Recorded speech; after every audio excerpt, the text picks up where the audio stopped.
Ya, assalamualaikum warahmatullahi wabarakatuh.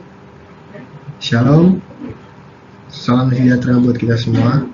Perkenalkan, nama saya Pardongan Masih Siregar, kelas 6A3. Saya membuat video ini adalah tugas dari mata kuliah kriminologi dan viktimologi yang diampu oleh Profkus, dan asisten dosennya adalah Bu Anggi.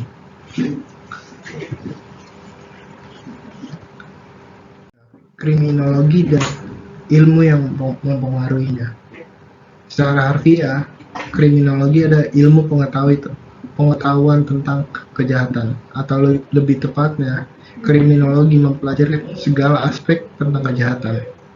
Kata kriminologi pertama kali digunakan oleh antropolog Prancis bernama Paul Topinard tahun 1830 sampai 1911, yang meneliti dengan pendekatan antropologi fisik bagaimana bentuk tubuh mempengaruhi seseorang untuk berbuat kejahatan. Sejarah kriminologi. Pembahasan mengenai masalah-masalah kejahatan sudah dipelajari lebih awal,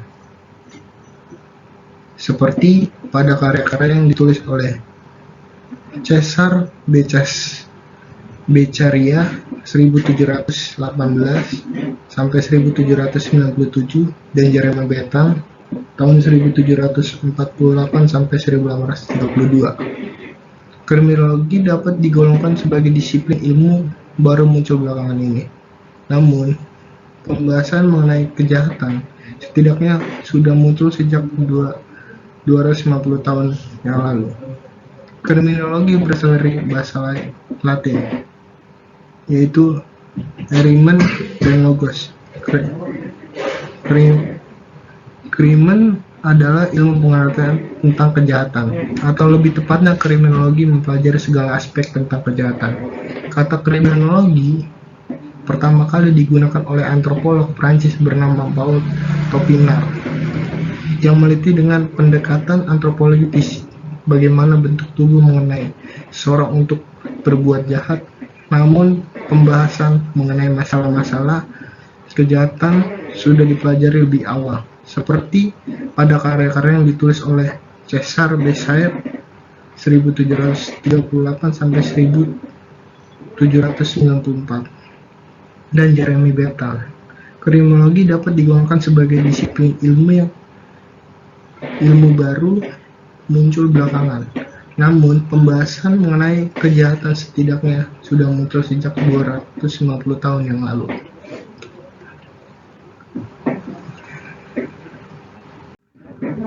Sejarah kriminologi dapat digolongkan sebagai disiplin ilmu yang baru muncul belakangan. Namun, pembahasan mengenai kejahatan setidaknya sudah muncul sejak 250 tahun yang lalu. Kriminologi berasal dari bahasa Latin, yaitu crimen dan logos. Crimen berarti kejahatan, sementara logos adalah ilmu.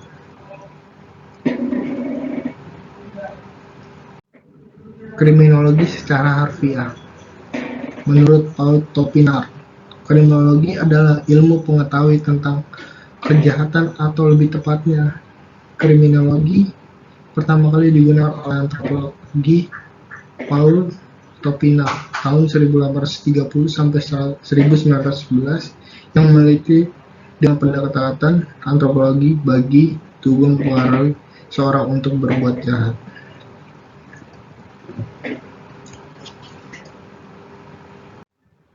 Meskipun sangat dipengaruhi oleh sosiologi, kriminologi juga berakar pada sejumlah disiplin ilmu lain, seperti antropologi, biologi, ekonomi, geografi, sejarah, filsafat, ilmu politik, dan psikologi.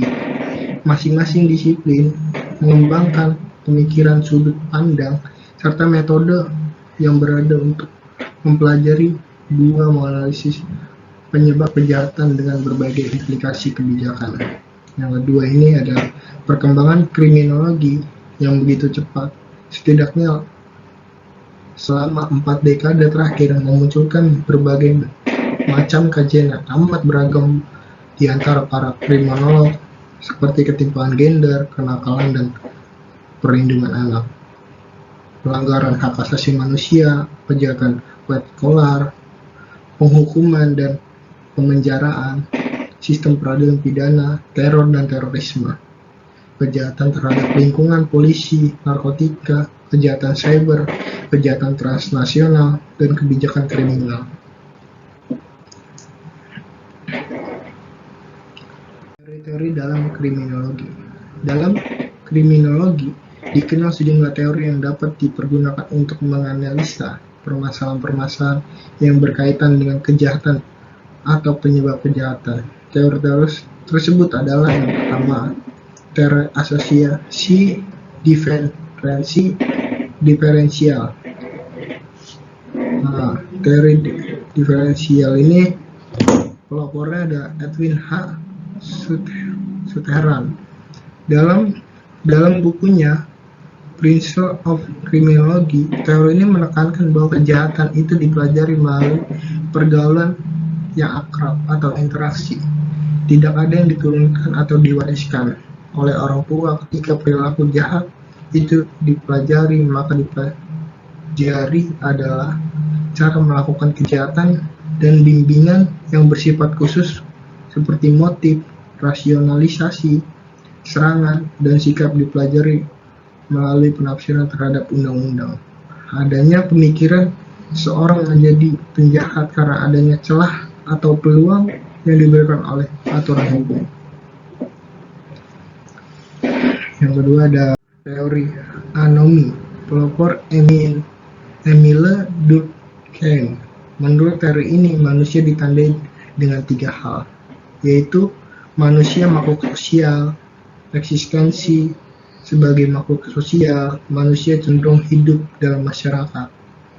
Yang ketiga ada teori subkultur. Teori ini bentuk kenakalan remaja serta perkembangan berbagai tipe gang. Menurut teori ini, semua anak-anak atau remaja mencari status sosial, namun tidak semua remaja dapat berlomba-lomba bersama mencapai status biasanya yang kalah adalah remaja kelas bawah. Dengan demikian, kedudukan dalam masyarakat menentukan kemampuan untuk berpartisipasi dalam mencapai sukses. Ada 3 gang kenakalan subkultur. Yang pertama itu ada gang yang hanya mencari materi tanpa kekerasan, gang yang kerjanya mabuk-mabukan, mencari uang hanya untuk mabuk. Gang yang ketiga adalah gang yang bebas, keras, cenderung merampas dan pemilik penyimpan lainnya. Yang keempat ada teori label. Pelapor Howard S. dan Edwin Emmett kajian terhadap teori labeling mencakup 2 hal. Pelapor Howard mencakup 2 hal. Menjelaskan mengapa dan bagaimana orang-orang tertentu diberi cap atau label. Pengaruh atau efek dari label yang diberikan itu pada penyimpanan tingkah laku seseorang. Itu berarti reaksi masyarakat terhadap suatu perilaku dapat menimbulkan perilaku jahat. Menurut teori labeling, yang sering menjadi permasalahan dalam pemberian label adalah adanya reaksi berikut setelah diberikan label. Seorang yang diberikan label merasa bahwa perbuatan telah diketahui oleh orang-orang yang di sekelilingnya, hal yang menyebabkan seorang penerima label selalu diawasi. Yang kelima ada teori konflik. Pelopornya ada George Folk dan Austin T. Turup. Teori ini menekankan pada pola kejahatan dan mencoba untuk memeriksa atau meneliti pembentukan hukum dan penerapan hukum pidana. Teori konflik ada 2. Teori konflik konservatif dan adalah konflik muncul di antara kelompok-kelompok yang mencoba untuk menggunakan kontrol atas situasi dan keadilan. Umumnya konflik terjadi karena benturan-benturan kepentingan dari para aktor yang ada. Yang kedua adalah teori konflik. Konflik terjadi karena tidak terdapat kesamaan dalam penyebaran sumber-sumber yang langka yang menjadi hak manusia, khususnya kekuasaan. Akibat yang terjadi konflik adalah penguasa dengan yang tidak berkuasa. Yang keenam ada teori kontrol. Pelopornya adalah Stephen Box Theory.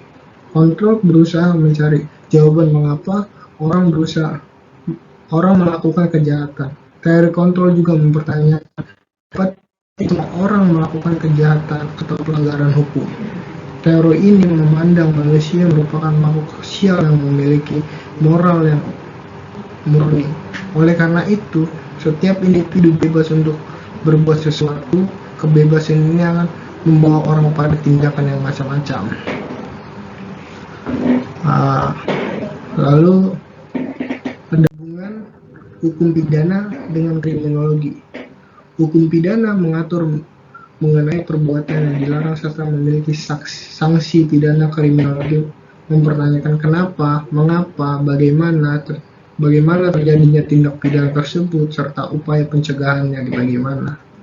Antara ilmu hukum pidana dan kriminologi memiliki hubungan yang bersifat timbal balik atau independen. Ilmu hukum mempelajari akibat hukum dari perbuatan yang dilarang, sedangkan kriminologi mempelajari sebab dan cara menghadapi kejahatan. Fungsi kriminologi bagi hukum pidana meninjau secara kritis hukum pidana yang berlaku serta penyelenggaranya, memberikan rekomendasi guna memperbaiki atau pembaruan. Objek perbedaan hukum pidana dan kriminologi. Objek utama hukum pidana ialah menunjuk kepada apa yang dapat dipidana menurut norma hukum yang berlaku, sedangkan